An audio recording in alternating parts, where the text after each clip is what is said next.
بسم اللہ الرحمن الرحیم۔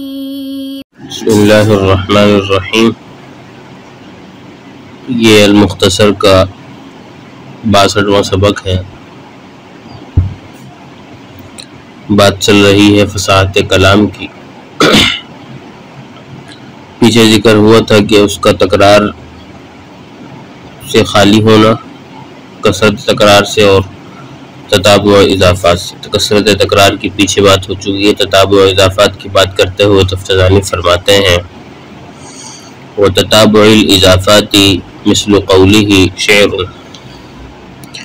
حَمَامَةُ جَرْعَ حَوْمَةَ الْجَنْدَلِ إِسْجَعِي فَأَنْتِ بِمَرْأَى بِنْ سُعَادِ وَمَسْمَعِ ففيه إضافة حمامة إلى جرعى وجرعى إلى حومة وحومة إلى الجندل، والجرعاء تانيث الأجرع قصرها للضرورة وهي أرض ذات رمل لا تنبت شيئا، والحومة معظم الشيء، والجندل أرض ذات حجارة، والسجع حديرة الحمام ونحوه.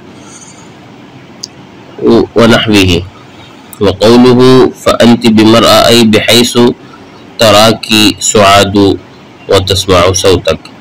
يقال فلان بمرأى مني ومسمعي أي بحيث أراه وأسمع قوله كذا في الصحاح.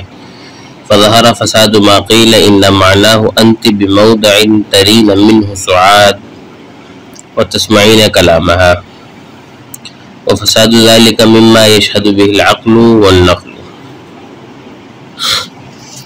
یہاں سے تفتزانی رحمہ اللہ نے تتابع و اضافات کی بات کی ہے کہ تتابع و اضافات بھی نہیں ہونا چاہیے، فصاحت کلام کے لیے ضروری ہے۔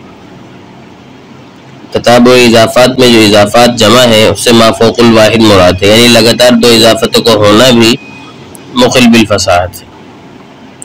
اور یہ جو تتابع کا اضافات کا عطف ہے وہ کثرت پر ہے، محض تکرار پر نہیں ہے۔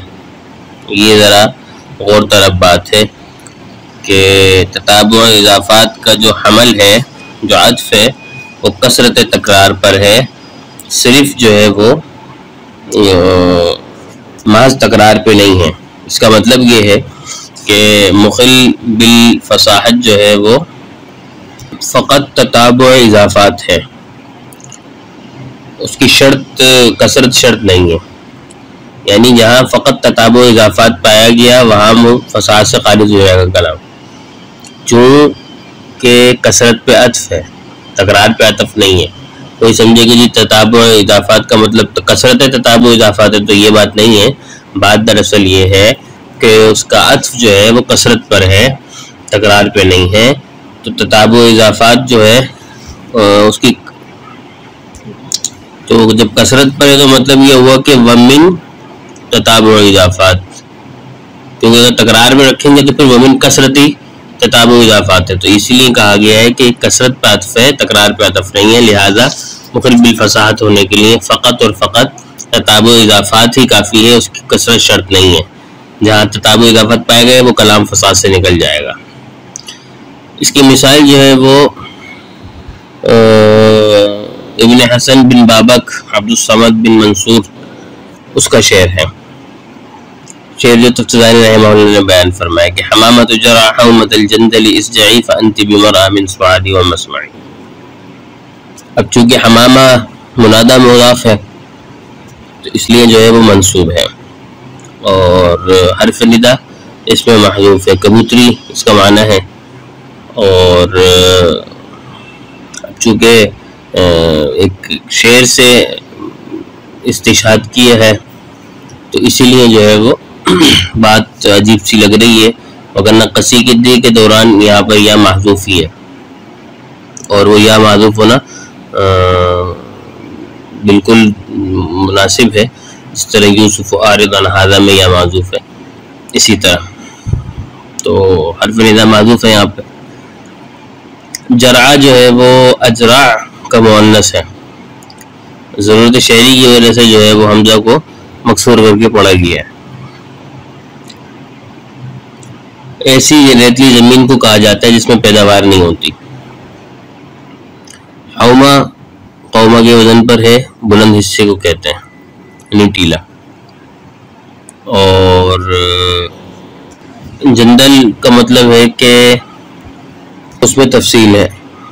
اساس کے مطابق جو لغت کی کتاب ہے وہ پتھریلی زمین کو کہتے ہیں، لیکن صحاح کے مطابق جو ہے وہ جندل کا مطلب ہے پتھر، اور پتھریلی زمین کے لیے جندل یعنی جیم و نون دونوں مفتوح ہیں اور دال مکسور ہے. تو جو شارح نے جندل کی تفسیر ارض ذات حجارن سے کی ہے وہ کتاب اساس کے مطابق تو درست ہے، لیکن سیاح کے بیان کے مطابق اس کی پھر یہ جو تفسیر شارح نے کی ہے یہ لغوی نہیں ہے بلکہ پھر مرادی بنے گی، کہ شارح نے لغوی بیان نہیں کرا بلکہ شاعر کی مراد بیان کی شارح نے. اور اس صورت میں جو ہے وہ مجاز کلام میں مجاز ہوگا کہ شاعر نے جو ہے وہ جندل یعنی حجارہ بول کر اس کا محل یعنی ارض ذات حجارہ مراد لیا. اور یہ بھی ممکن ہے کہ ہو تو اصل میں جندل ہی، لیکن ضرورت شعری کی وجہ سے جو ہے وہ جندل اس کو کہا گیا ہو، کیونکہ ضرورت شعری کی وجہ سے یہ ایسا ہوتا رہتا ہے. تو اب جو ہے وہ تفسیر لغوی ہی ہوگی اس کی. بہرحال یہ ایک تفصیل تھی طلباء کے لیے بیان کر دی. اس جعی یہ سجا سے امر حاضر کی گردان واحد مؤنث حاضر کا صیغہ ہے اور کبوتر روکنے کی آواز کے لیے استعمال کیا جاتا ہے. مرعا اور مسمع یہ دیکھنے اور سننے کی جگہ ہے. سعاد جو ہے وہ محبوبوں کا نام ہے اور اس میں ضرب جو پیچھے گزرے ہیں یہ ان کا فاعل ہے. یہ جو با ہے اس میں بمرعا میں فی کے معنی میں ہے. اور صحاح کے بیان کے مطابق جو ہے وہ مرعا اور مسمع کے بعد جو من ہے تو اس کا جو من کے ذریعے مجرور ہوتا ہے وہ فاعل ہوتا ہے، مفعول نہیں ہوتا. تو فلان بمرعا منی و مسمع کا مطلب یہ کہ فلانا ایسی جگہ میں ہے کہ میں اس کو دیکھتا ہوں اور میں اس کو سن سکتا ہوں. اور یہی شارح نے بھی یہی معنی لیا ہے. اب اس شعر میں تتابع و اضافات کیسے ہے؟ تو اس میں حمامہ کی اضافت جرا کی طرف ہے، اس کی جرا کی حومہ کی طرف ہے اور حومہ کی جندل کی طرف ہے، اس لیے جو ہے وہ یہ تتابع و اضافات ہے اور اس تتابع و اضافات کی وجہ سے یہ شعر فصاحت سے خارج ہے. تو شعر کا مطلب یہ ہے کہ تو جو پتھریلی زمین بلند پتھریلی زمین اور ریتلی زمین کی کبوتری تو گیت گاتی رہے، کیونکہ تو وہاں ہے، تو ایسی جگہ میں ہے جہاں سے تجھ کو میری محبوبہ دیکھ رہی ہے سعاد، اور تیری آواز بھی وہ سن سکتی ہے. تو یہ مطلب ہے شعر. بعض لوگوں نے سعاد کو جو ہے وہ مفعول بنا کر شعر کا ترجمہ یوں کرنے کی کوشش کی ہے کہ تو گیت گاتی رہے اس لیے کہ تو ایسی جگہ پر ہے جہاں سے سعاد تجھے دیکھ رہی ہے اور سعاد جو ہے وہ اور تو سعاد کو دیکھ رہی ہے اور تو اس کو سن رہی ہے. تو شاعر رحمہ اللہ نے بیان کیا ہے کہ یہ معنی فاسد ہے اور اس کے فساد پر عقلی دلیل بھی ہے، نقلی بھی ہے. نقل تو اس لیے کہ وہ صحاح جیسی معتبر کتاب میں ہی مذکور ہے کہ جب مرا اور مسمع کے بعد من کا مجرور آئے گا تو وہ فاعل بنتا ہے، مفعول نہیں بنتا. حالانکہ سعاد کو بعض لوگوں نے مفعول بنا کر معنی بیان کیا ہے، تو یہ نقل کے خلاف ہے. اور عقلی طور پہ اس لیے کہ جب اگر کبوتری ایسی جگہ پر ہے کہ جہاں سے وہ محبوبوں کی آواز سنی تو اس صورت میں پھر کبوتری سے یہ کہنا کہ تو گا یہ عقلاً غیر مناسب ہے، کیونکہ کبوتری گائے گی تو آواز کے سننے میں خلل پڑے گا. تو اس صورت میں مناسب تو یہ ہوتا ہے کہ پھر شاعر یوں کہتا ہے کہ اس کو تو چپ رہے تاکہ میں اپنی محبوب کی آواز سن لوں یا اس کی آواز کو تو غور سے سن. تو شاعر کا یہاں اس جعی کہنا اس بات کی دلالت ہے، علامت ہے کہ سعاد جو ہے وہ کبوتری کو دیکھ رہی ہے اور کبوتری کو سننی ہے، خود نہیں گا رہی، خود نہیں سنوا رہی بلکہ وہ اس کو سن رہی ہے. اور یہ اسی وقت ہوگا جب سعاد کو فاعل بنایا جائے نہ کہ مفعول. یہ تفتزانی رحمہ اللہ نے بات کی ہے اپنے اس پیراگراف میں. فرماتے ہیں کہ وہ تتابع الاضافات یعنی فصاحت کلام کے لیے ضروری ہے کہ وہ ان چیزوں سے بھی خالی ہو اور تتابع اضافات سے بھی. کثرت پر عطفین ومن تتابع الاضافات.